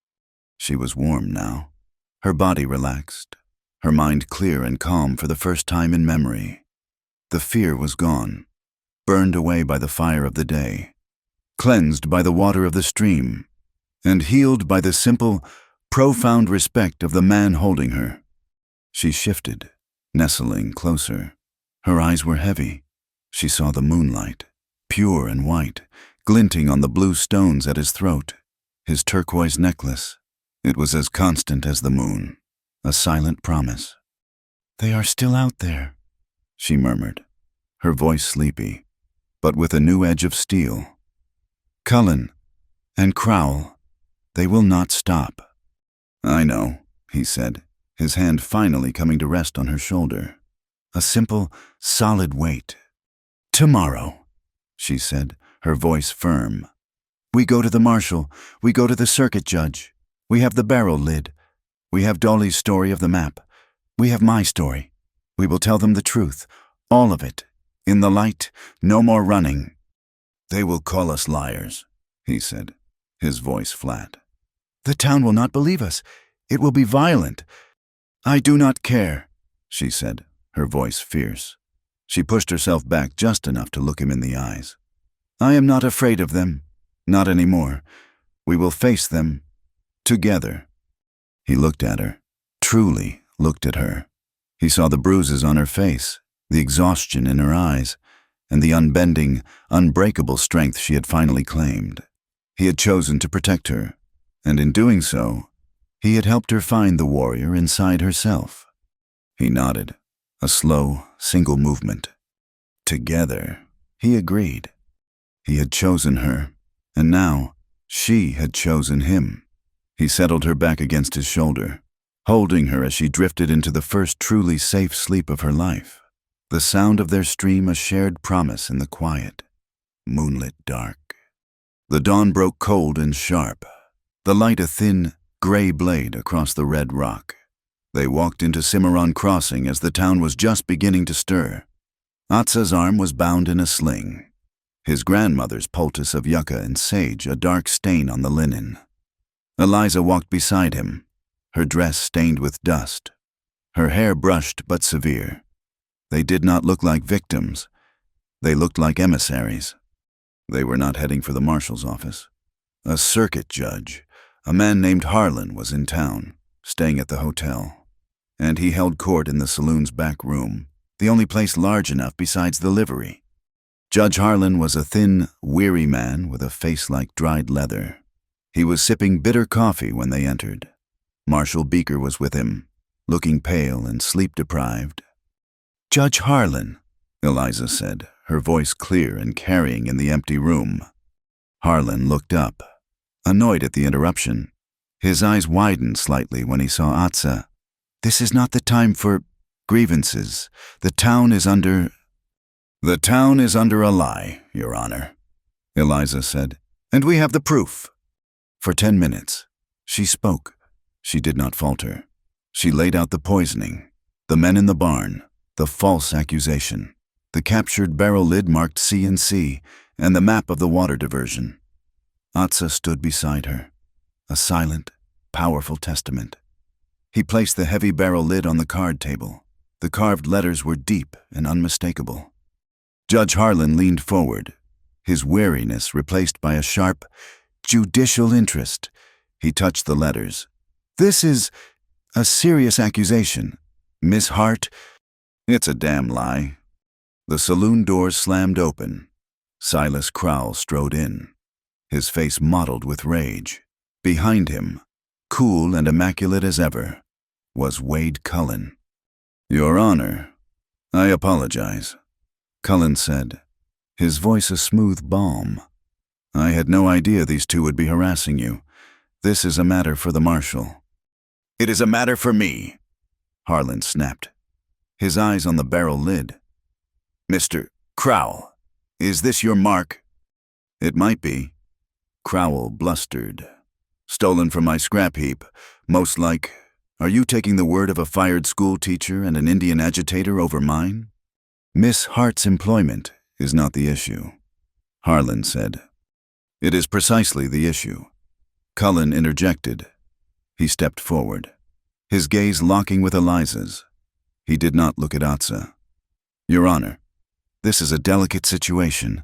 This woman, Miss Hart, was involved with the deceased cowboy. A lover's quarrel. Perhaps she was seen in a state of distress. And this man," he gestured to Atsa, "has taken advantage of her instability, manipulated her into this fantasy, to cover for his own people's murder and theft." It was a brilliant, venomous pivot. He was using her past, her vulnerability, against her. "He stole that barrel lid," Cullen said flatly. "And Dolly, his cousin, stole my personal saddlebag. They are thieves, Your Honor, not witnesses." "Then how do you explain the poison?"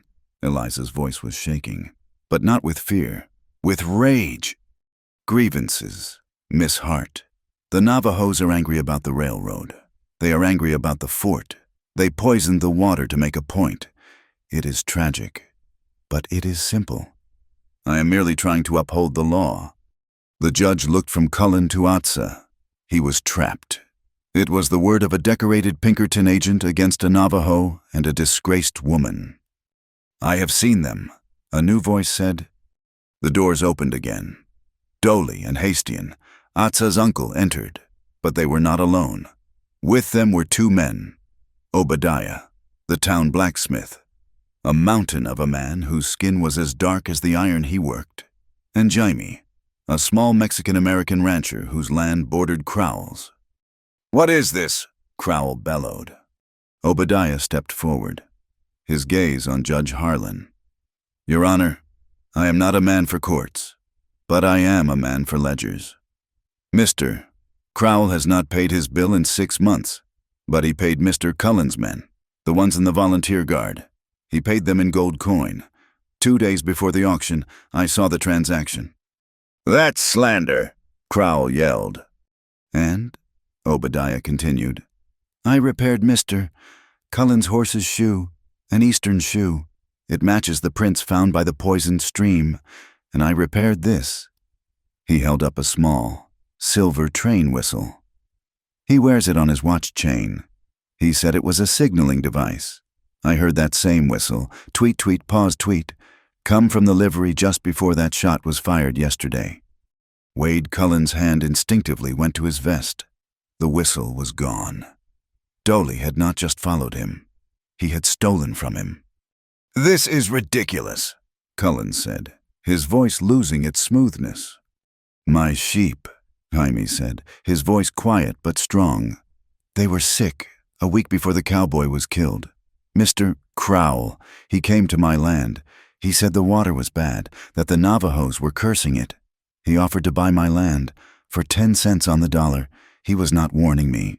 He was telling me." The room was silent. The lie was unraveling.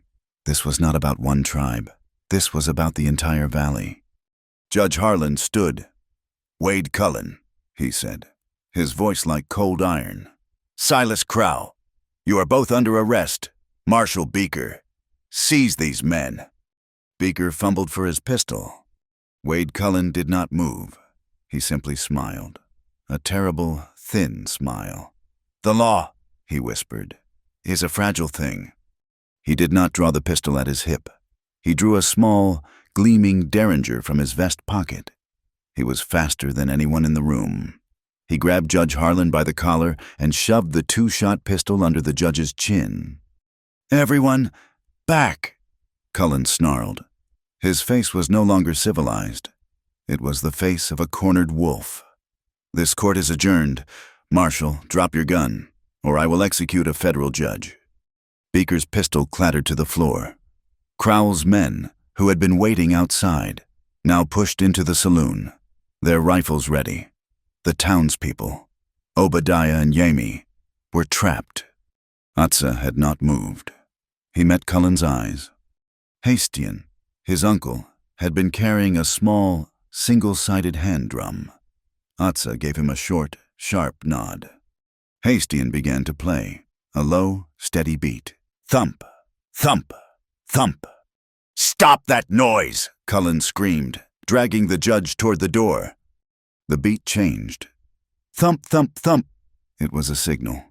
Outside the saloon, Dolly and two of Atsa's men, hidden on the roofs, heard it. It meant block the east alley. Cullen backed into the street, his arm crooked around the judge's neck. The street was empty. Crowell's men formed a half-circle around him. "Get me a horse!" Cullen yelled. The drumbeat changed again. "Thump, thump, thump! Block the west alley!" "I will kill him!" Cullen pressed the gun harder. Atsa stepped out of the saloon, his wounded arm in its sling.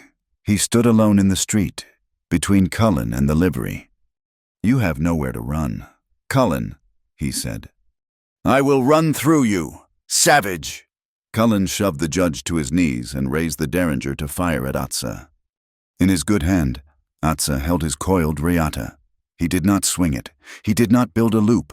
He flicked his wrist, a short, underhand throw. The rope shot out, not as a loop, but as a weighted line.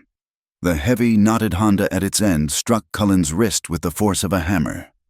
The derringer flew from his hand, discharging its second shot into the dirt. Cullen stared at his numb hand, his face a mask of disbelief. He shoved the judge away and drew his long skinning knife. "I'll gut you," he roared, and charged. Atsa did not meet him. He was wounded. He simply pulled the rope taut. Cullen, running at full speed, hit the line at shin height. He went down, a heavy, sprawling crash in the middle of the street. He tried to rise, but before he could, two men were on him, pinning him to the ground. They were not Dolly or Atsa. They were two of his own volunteer guard. They had seen him take the judge. They had seen him willing to kill a white man, a man of the law. The line had been crossed. "It's over, Mr. Cullen," one of the men said, his voice shaking with disgust. He pressed his rifle into Cullen's back. "You're under arrest." As Cullen was seized, Silas Crowell saw his world end. He did not wait. He turned and ran, not toward the street, but toward the alley that led to his massive warehouse. He was going for his gold. Eliza saw him go. She did not watch Atsa. She knew her own duty. While everyone was in the saloon, she had seen Marshal Beaker's spare pistol, a heavy Colt, sitting on his desk. She had taken it. Now, she ran. She cut through the alley, her feet flying. She knew the warehouse, knew its layout. She got there first. Crowell pounded around the corner, his face purple, his breath coming in sobs. He skidded to a halt. Eliza was standing in front of the massive double doors. She was holding the Colt with both hands, the barrel shaking, but aimed at his chest. Crowell laughed, a wheezing, desperate sound. You won't shoot," he panted. "You're a teacher. You're a woman. You don't have the guts." He took a step. "Stop," she said. Her voice was ice. "Or what you'll murder me. That's what your Indian lover would do. But not you." He took another step, fumbling in his pocket for the warehouse key. "You are right," Eliza said. "I won't murder you. That would be revenge. That's your way. I am not a killer." He paused, confused, his hand on the lock.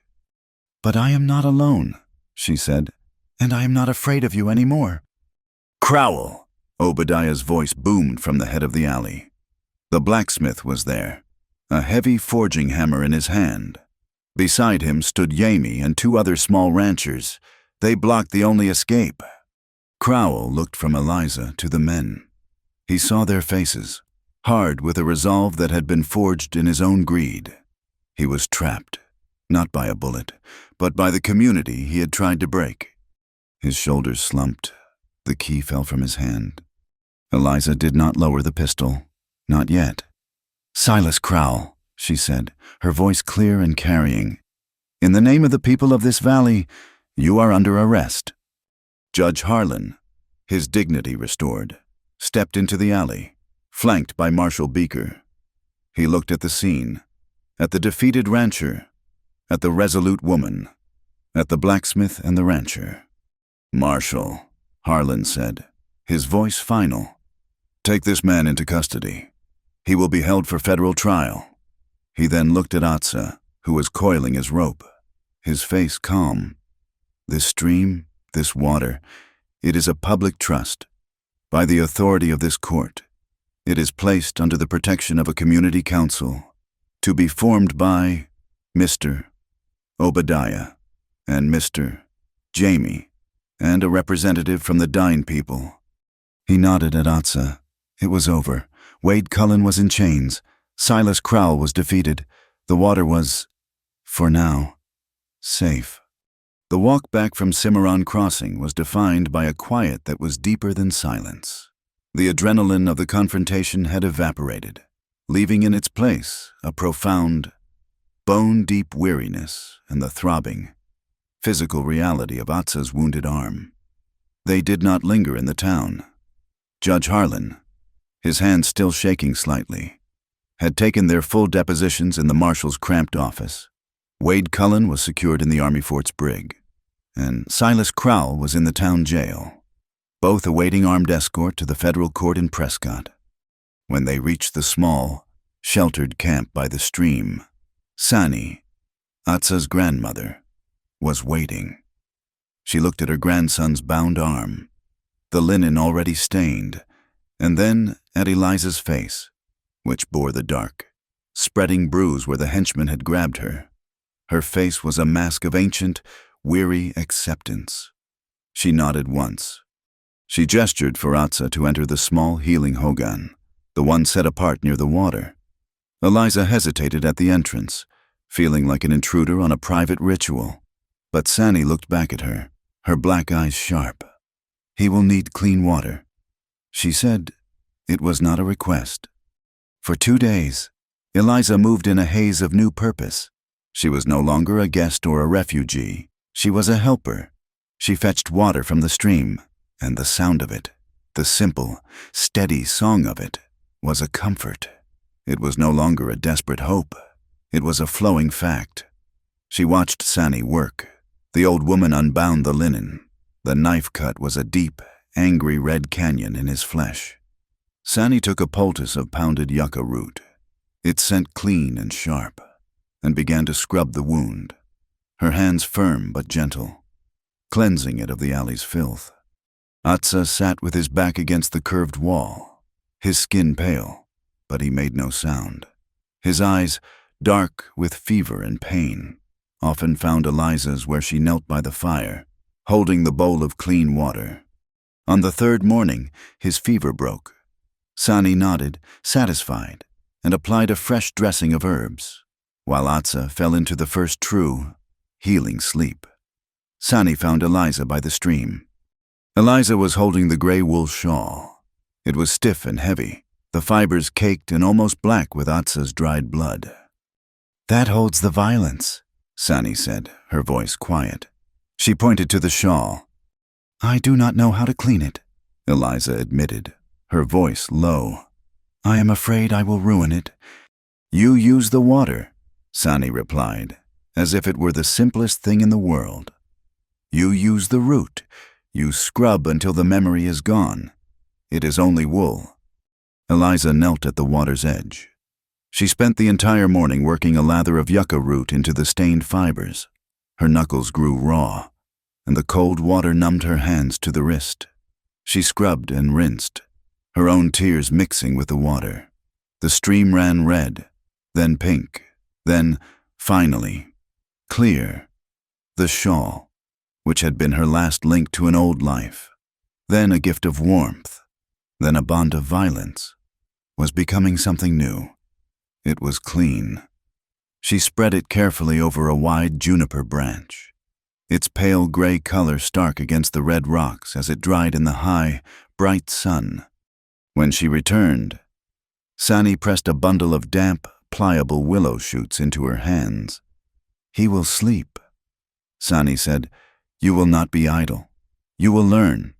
She began to show Eliza the first, difficult motions of weaving a basket, the complex, rhythmic over and under that turned raw shoots into a tight, strong, waterproof vessel.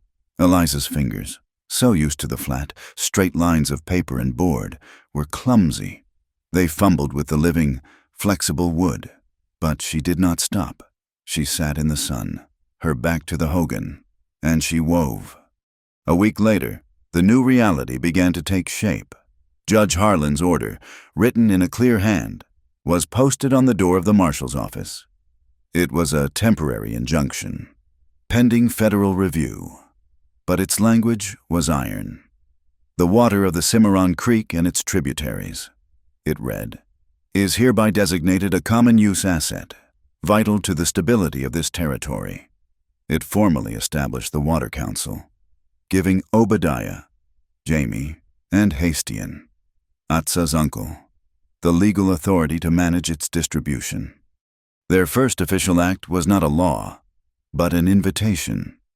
They declared a reconciliation market, to be held on the neutral ground between the town and the canyons. It was a hesitant, fragile gathering at first. The townsfolk, those who were not in jail or had not fled, gathered near the mercantile. Mrs. Gable was there, her hands clasped tightly, her face uncertain. The soldiers from the fort, now under a new, strictly professional commander, watched from a polite distance. Hastian and his family came with bundles of freshly made charcoal, stacks of mutton, and brightly woven blankets. Jamie, the Mexican-American rancher, brought 2 goats and a wheel of sharp cheese. Obadiah, his face set in a look of grim purpose, set up a temporary forge, the ringing of his hammer on the anvil a new kind of church bell. Eliza came, too. She set up a small table with a few repaired stools. On it, she placed her small bookbinding press, her tools, and a half-dozen old, damaged books she had found and mended. It was her trade. It was her sign that she was still herself. Atsa stood near her. His arm was now in a simple sling, the wound healing cleanly. He did not act as her guard. He simply stood beside her. The first transaction was slow, almost painful. A rancher, one who had been at the auction, walked over to Hastian. He traded 2 heavy sacks of flour for a load of juniper charcoal. No words were spoken, just a nod. Then Mrs. Gable, her eyes on the ground, walked to Eliza's table. She picked up a small, repaired book of poetry. My sister in Kansas, she stammered, not meeting Eliza's eyes. She enjoys these things. This one is strong, Eliza said, her voice gentle. I reinforced the spine. It will last the journey. Mrs. Gable placed the coins in her hand. It was an apology. It was an acceptance. By noon, the air had changed. The sound of children, a mixed group of Dine, Mexican, and white children, was heard laughing and splashing in the shallow, clean water of the stream. Obadiah, Jamie, and Hastian sat on a log, a crude map spread between them, signing a simple, 1-page agreement on seasonal water allotments for grazing and for planting corn. That evening, Eliza sat in the small hogan that had become her home, by the light of a small oil lamp. She took out her green leather journal. For the first time, she did not write in it. She took out a clean sheet of paper, her pen, and her small bottle of ink. Dear Aunt Clara, she began. She was writing to her mother's sister in Kansas, the only relative she had trusted, the one she had been too afraid to contact for fear her uncle would find her. I am no longer in hiding. You do not need to fear for me, and you do not need to keep my secret. I am in the Arizona territory. I have found work, though it is not the work you would expect. I am learning to weave. I am well. I have found a place where I am not afraid. She paused, looking at the words. A place where I am not afraid. She thought of Atsa, outside, watching the stars. And I have found a person who sees me. She did not write that part. It was too new, too private. But she admitted it to her own heart. The terror that had defined her was gone, replaced by a love that was as quiet, as steady, and as strong as the man who now wore her clean, mended shawl. Atsa was not watching the stars. He was on the small mesa above the camp, a place sacred to his ancestors, where the wind blew clean. He had built a small, smokeless fire of sage and sweetgrass. He was alone. He thought of his years in the blue coat of the army, his time as a scout. He had been so proud, so sure he was a bridge between two worlds. He realized now he had been a fool, a wolf pup proud of its color. He had helped the men who would have stolen his home, shown them the water, shown them the paths. "I am sorry," he whispered to the spirits of his grandfathers, the fragrant smoke rising to the stars. "I lost the path of beauty. I used my eyes for their maps, not for my people. I traded my honor for their silver."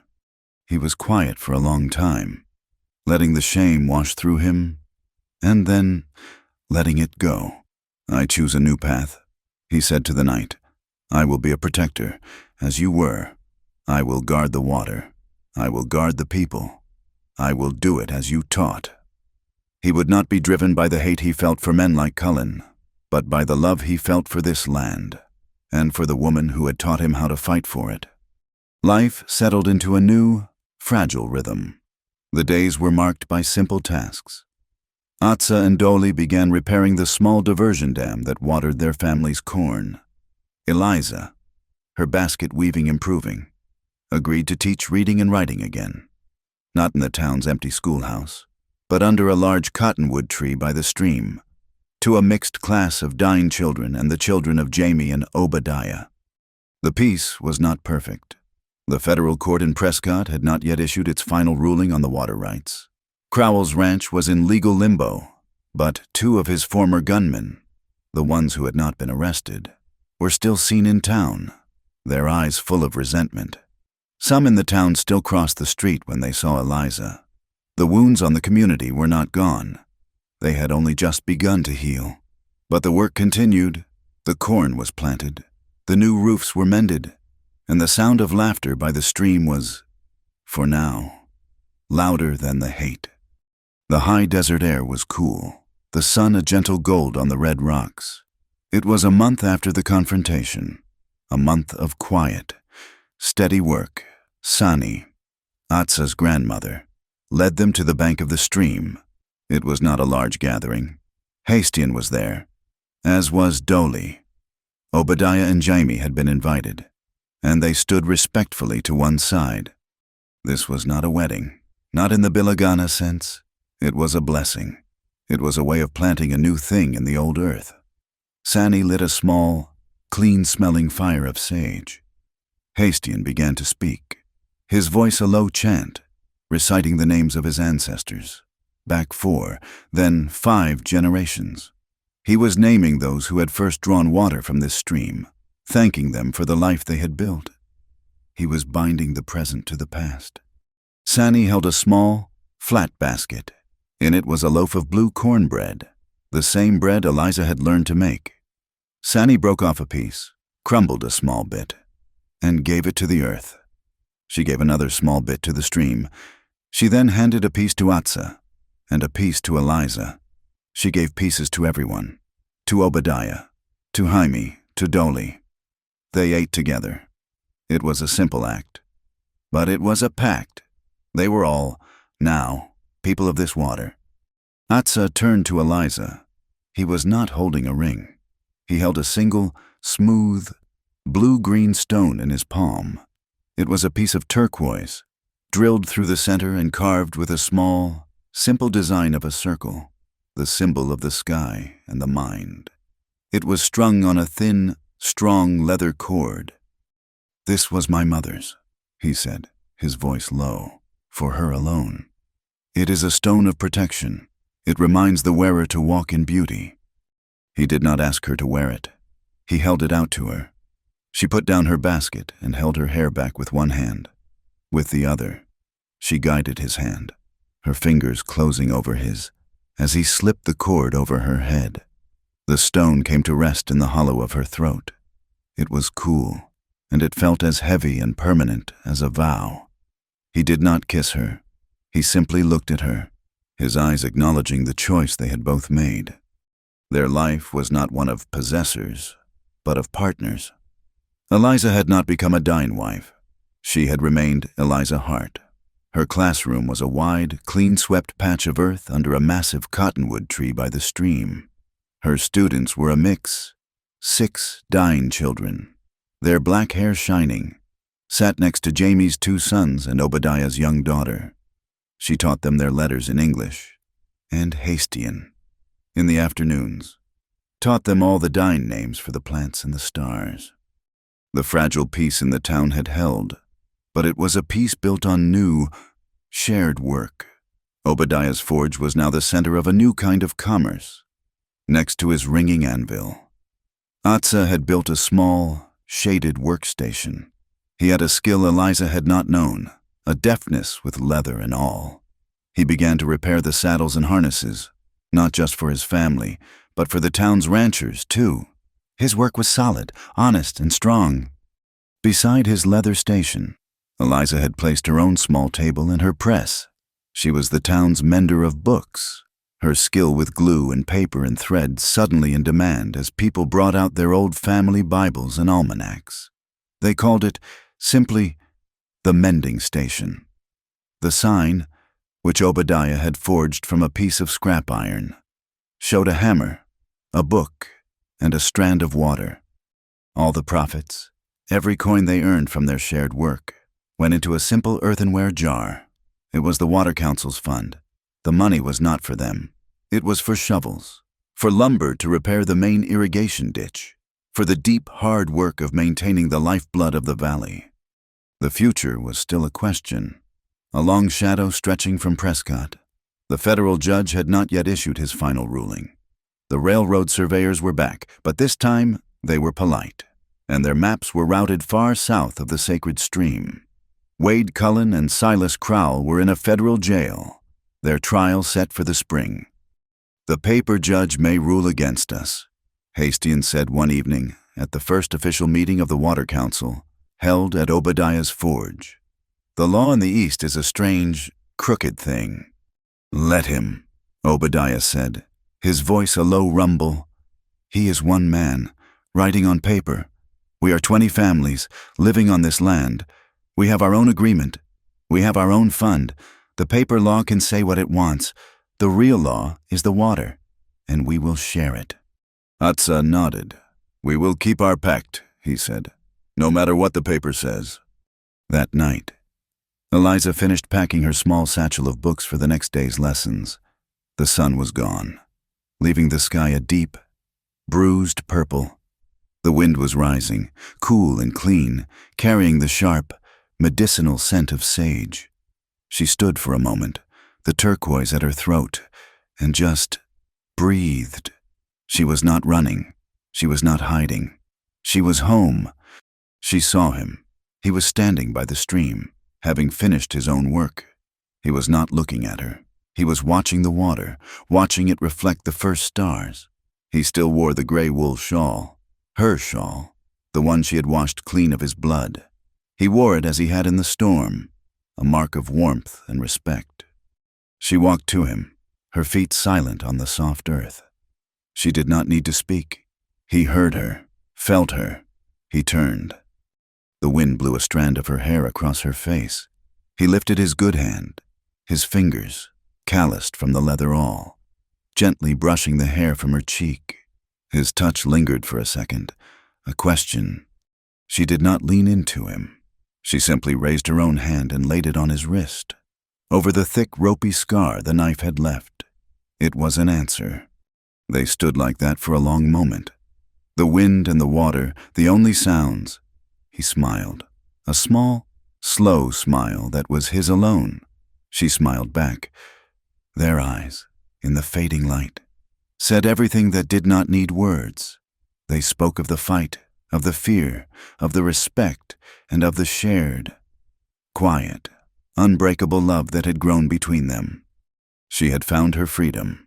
It was not in running from her caging, but in choosing, firmly and with her whole heart, exactly how and where she belonged.